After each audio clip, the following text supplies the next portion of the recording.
안녕하세요. 세종연구소 우정엽입니다. 오늘은 최근 발행한 정세화 정책 바이든 정권 초반 미국이 대중연합전선 구축으로 나가는 이유에 대해서 말씀을 드리도록 하겠습니다. 많은 우여곡절을 겪고 미국의 바이든 정부가 이제 공식적으로 취임을 했습니다. 주요 외교장관, 국방장관 등이 이미 상원 인준을 마쳤고 외교적 정책을 수립 및 실행하기 위한 단계로 나아가고 있는데요. 오늘 제가 말씀드리고자 하는 것은 바이든 정부가 2021년, 특히 2021년 초반에 대중 전략을 중심으로 외교 전략을 짤 수밖에 없다라고 하는 그러한 전망에 대한 근거를 말씀드리기 위한 것입니다. 바이든 정부는 지난 2020년 11월 3일 선거를 통해서 들어섰는데 그 당시 선거 결과를 보면 미국인들이 꼭 바이든 대통령과 민주당 정부를 전폭적으로 지지했다라고 보기는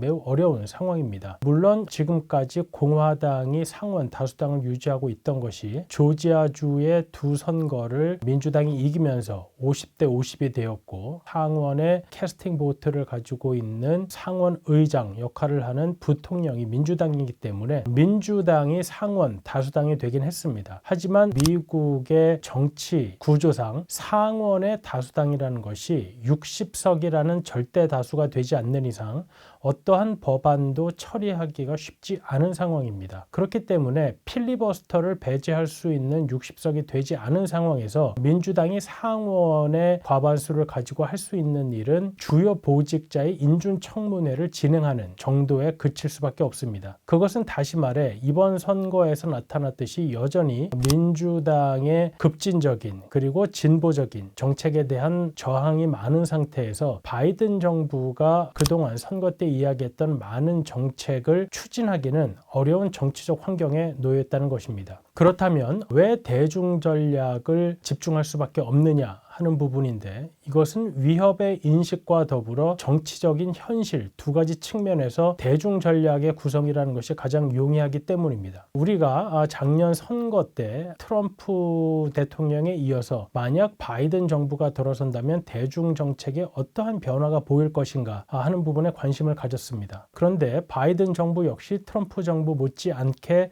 대중 강경책으로 나아갈 것이라는 예상은 작년 8월 민주당 정강에서 보여줬던 그러한 접근법 때문이었죠. 그렇기 때문에 이것은 트럼프 개인의 문제가 아니라 미국의 전반적인 대중인식에 관한 것인데 특히 크게 세 가지 측면에서 미국의 대중인식은 트럼프 정부에 이어서 바이든 정부에서도 계속될 것으로 생각이 됩니다. 하나는 중국의 군사적인 부상입니다. 특히 반지역, 반접근, 지역 거부 전략으로 인해서 중국이 특히 동북아, 아시아를 중심으로 그 군사적 세력을 넓혀가고 있고 그러한 것이 미국으로서는 태평양 및 인도양, 소위 인도태평양 지역에서의 헤게모니를 잃게 만들 수 있다는 위기감을 주고 있습니다. 두 번째, 중국이 국제 질서를 중국이 원하는 방향으로 이끌어가기 위해 소위 말하는 약탈적 대출, 그러니까 거버넌스가 낮은 국가들에게 돈을 빌려주고 그 돈을 제때에 갚지 못하는 경우 중국이 원하는 항구를 사용한다든지 하는 부분으로 계속해서 지역을 잠식해 나가고 있다는 인식입니다.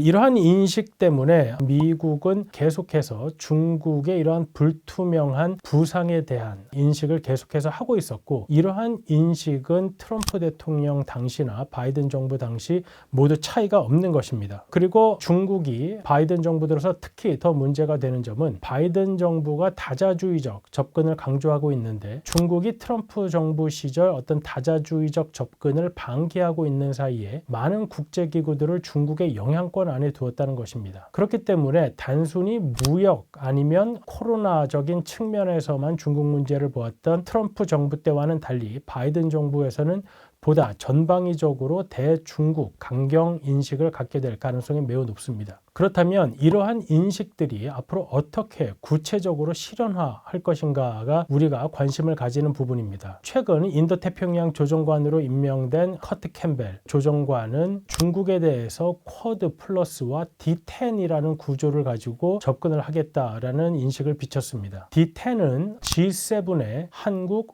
호주, 인도를 더한 민주주의 국가들의 연대로서 이 D10을 기본으로 해서 중국에게 외교적인 압박을 가하겠다는 것입니다. 것이고, 쿼드 플러스는 일본, 호주, 인도, 그리고 이제 미국의 사국 연합체에 한국 등을 더해서 군사 연합체를 더 강화해 나가겠다는 것입니다. 이러한 부분들이 앞으로 어떻게 구체적으로 정책화하는 부분은 지켜봐야겠습니다만, 국방 부분에 있어서는 이 쿼드 플러스 인도태평양 전략 등이 그 이름을 그대로 쓰고 있지는 않다고 하더라도 매우 구체적인 전략들이 이미 예산 배정이 맞춰지고 있는 상황입니다. 작년 국방수권법에 따르면 인도태평양 지역에서의 미군의 준비태세, 그리고 미국이 관계하는 국가들의 5G, 6G와 관련해서 얼마만큼 중국 부품을 쓰는지에 대해서 미국 국방부가 의회에 보고하도록 하는 법안이 이미 통과되어 있는 상황입니다. 아직 외교적인 단계에 머물고 있는 D10이나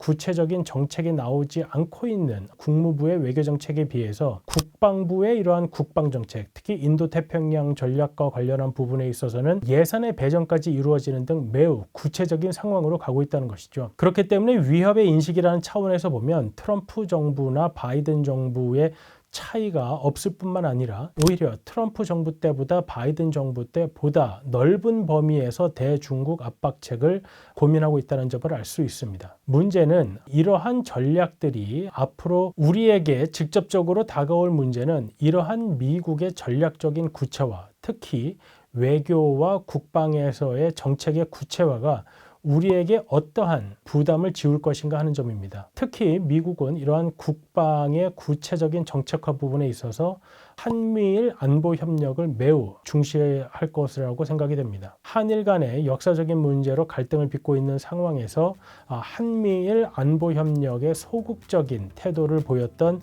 우리나라의 입장을 부정적으로 보고 있는 것인데요. 앞으로 미국의 인도태평양 지역, 그리고 이제 쿼드 플러스의 확대를 위한 구체적인 정책들이 마련해 나가는 과정에서 한미일 안보 협력을 보다 강하게 요구할 것으로 생각이 됩니다. 네, 이상 마치겠습니다.